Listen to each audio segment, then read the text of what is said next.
O destino deu a essa cidade poesia um nome dos mais bonitos e inspiradores.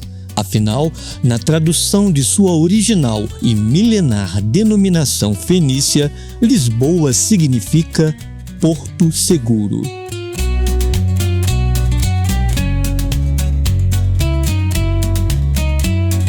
Seus encantos cruzaram os 7 mares como as caravelas lusitanas e cada vez mais atraem os turistas de além-mar. Localizada junto ao estuário do Rio Tejo, Lisboa sempre foi um porto natural e fundamental para o comércio. Por isso, também é natural que a gente comece a conhecer Lisboa beirando o Rio Tejo. E por aqui, logo nos admiramos com uma das maravilhas de Portugal, a Torre de Belém.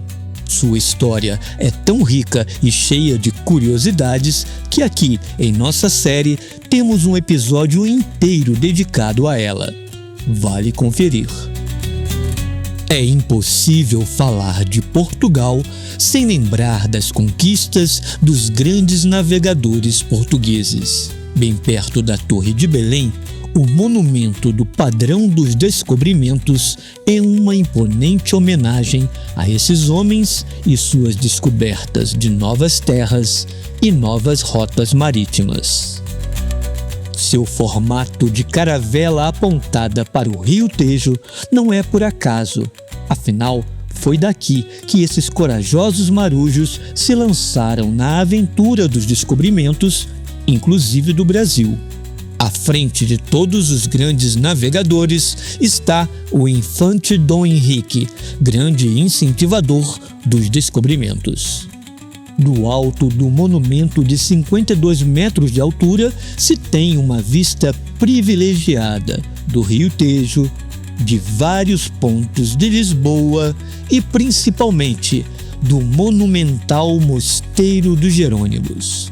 A construção, em estilo manuelino, data dos séculos XV e XVI. É uma das maiores atrações da cidade, sempre com enormes filas de turistas.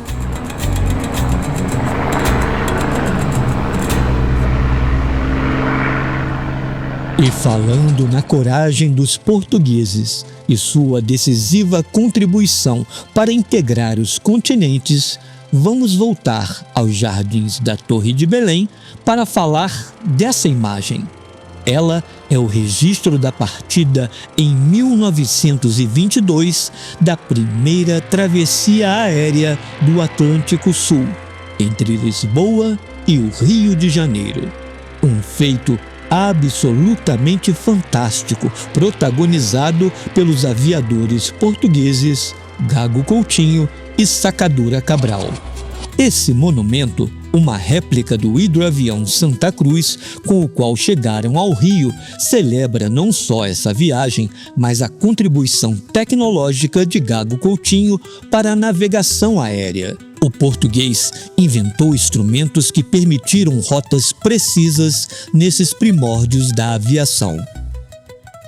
Margear o Rio Tejo reserva boas surpresas, como ver a bela ponte 25 de Abril que liga Lisboa à cidade de Almada, do outro lado do rio. Está curtindo? Então, já deixa o seu joinha, se inscreve no canal da Televisual e ativa o sininho para ser avisado dos novos vídeos. O devastador terremoto de 1755, seguido de um maremoto e de um incêndio que durou dias, destruiu 2/3 de Lisboa, incluindo as partes mais importantes da cidade, e fez milhares de vítimas. Dessa tragédia surgiu o estilo arquitetônico que predomina em grande parte de Lisboa, o pombalino. Ele é uma referência ao Marquês de Pombal, que comandou a reconstrução da cidade. Além de introduzir uma organização urbanística avançada para sua época e de dar às construções uma estrutura mais resistente a terremotos e aos incêndios, a estética do estilo pombalino é sóbria, porém muito harmoniosa e bonita. Os portugueses se referem a essa região, que se estende a partir da Praça do Comércio, de Baixa Pombalina. E a praça é o elemento mais simbólico. No centro está a estátua equestre do rei Dom José I, em cujo reinado aconteceu o terremoto e a reconstrução de Lisboa. O grande arco da Rua Augusta foi a última parte da obra a ser concluída. A Rua Augusta, por sinal, é ponto tradicional do comércio em Lisboa e um passeio imperdível. No outro extremo da Rua Augusta está a Praça do Rocio, cujo nome oficial é Praça Dom Pedro IV. Para os brasileiros, esse rei de Portugal é mais conhecido como Dom Pedro I, o nosso primeiro imperador. Bem pertinho, outro passeio valioso é o elevador de Santa Justa, com bela vista panorâmica de Lisboa. Um passeio obrigatório em Lisboa é apanhar o elétrico 28. Não se assuste, elétrico é como os portugueses se referem aos bondes originais do início do século XX. A linha 28 passa pelos principais pontos turísticos e bairros da capital.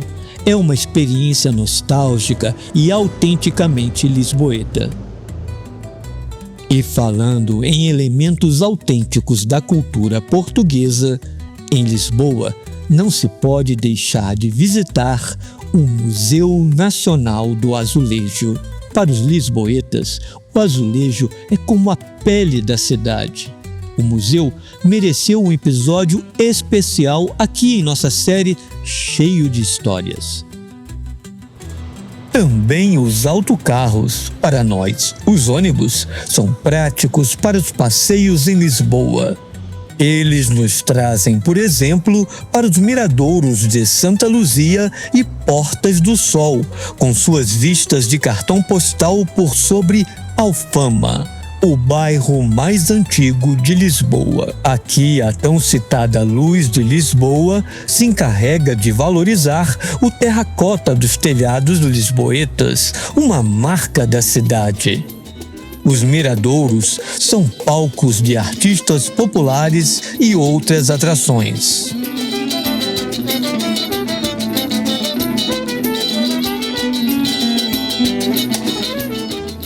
Vale também uma visita à Igreja de Santa Luzia, datada do século XVII e com rica história em seu interior.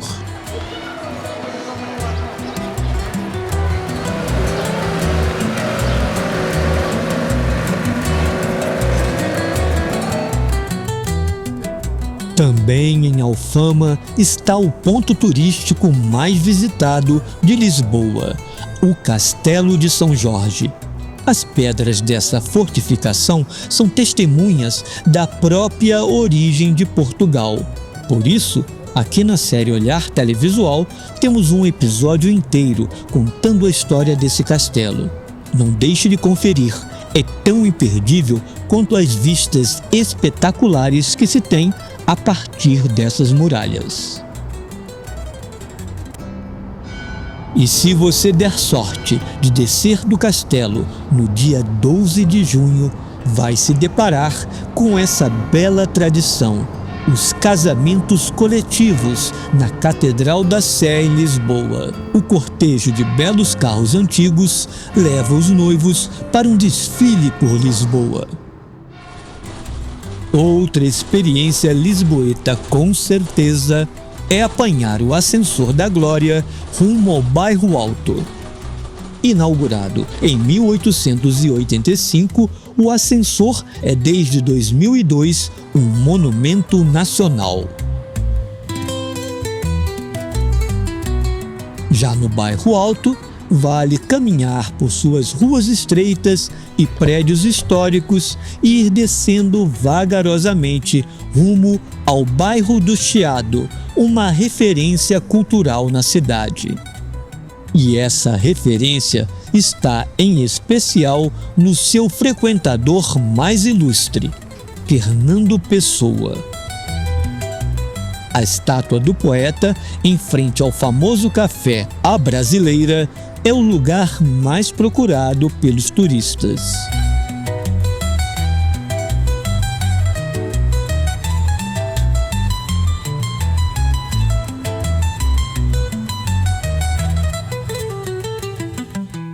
A Lisboa moderna pode ser vista, por exemplo, na região da Praça Marquês de Pombal e do Parque Eduardo VII.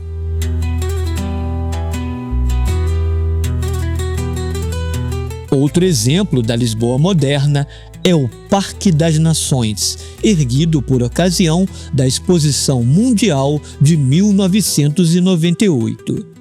A antiga zona industrial e portuária deu lugar a edificações futuristas como a Torre Vasco da Gama e o centro comercial de mesmo nome. Durante a Expo 98, ele foi o Pavilhão de Portugal.